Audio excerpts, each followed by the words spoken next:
ملګرو سلامونه مې واخلئ. افسر افغان یم. راغلي وو موږ بانډې ته. په بانډه کې زموږ شپنکي وي او زه ډېر د پخوانه ویم چې د غره لمنه کې شپنکیه شپېلۍ غږوه او زما ساده ساده لالیه شپېلۍ غږوه.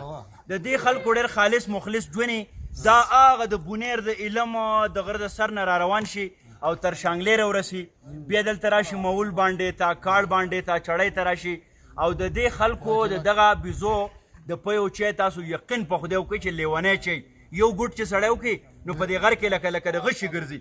کاکا ګل چې کوم دی نو دا چای تر ما راورسو. دا زمونږ نوشي کاکا دی. نوشي کاکا دا د تورکي کاکا رور دی. دی هر کال دلته راځي، په دغه موسم باندې خپلې د بیزې راولي او دلته یو خالص مخلص ساده غوندې ژوند په دې بیزو کې ورسره سپی ومې سپی ګورئ. اکثر خلک په بیزه باندې حمله کوي خو بیا ګورئ هغه سپی په سړي باندې حمله کوي. نو د دې کاکاګانو سره به هم خبرې اترې کوو. یو د څومره لرې نه راځي، څومره لرې نه سفر کوي، بیا دلته رامال څنګه ساتي.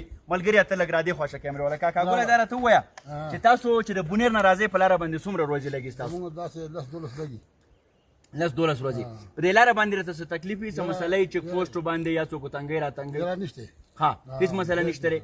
مخکې ارزاني وه، هر څه برابر و، ټیک ټاک. دې حکومت کې دا خلک ډېر فریاد کوي. زما یو څو نورو بیزوګرو سره خبرې شوې دي، هغه وایي چې هر څه ګران شوي دي، مسلې دي راته مشکلات دي.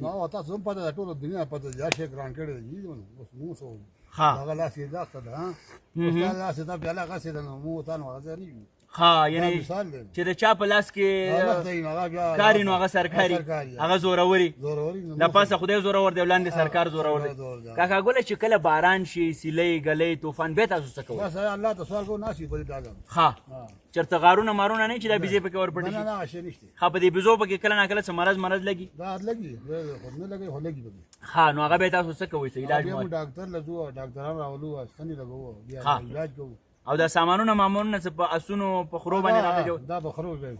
ها نور په دې غار کې څه شرمخان، څه ازمري، څه یاره غلغه دوړې وي که نه؟ دنیا ها دومره دی جوړ پته لګي. د هغې نه ځان څنګه بچ کوئ؟ بس دا مشپه دا چغې دي او دا شپېلې دي او دا ساره ده، لالیا دي، بس دا ګد وي. ها ژوند ښه د مزې دی دلته. یاره جو ښکلی ژوند دی. های خلکو دې سړو مزې وکړئ، مزې.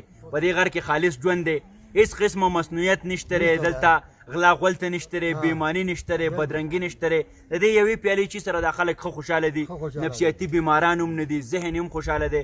او د دې بیزو پی چې وي چې په کڼه شپېلۍ کې واچوي نو هغه داسې کړنګارې کوي.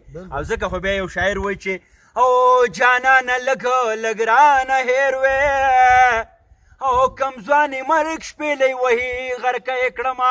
خوشحاله راته اوسئ. ډېره مننه کوم.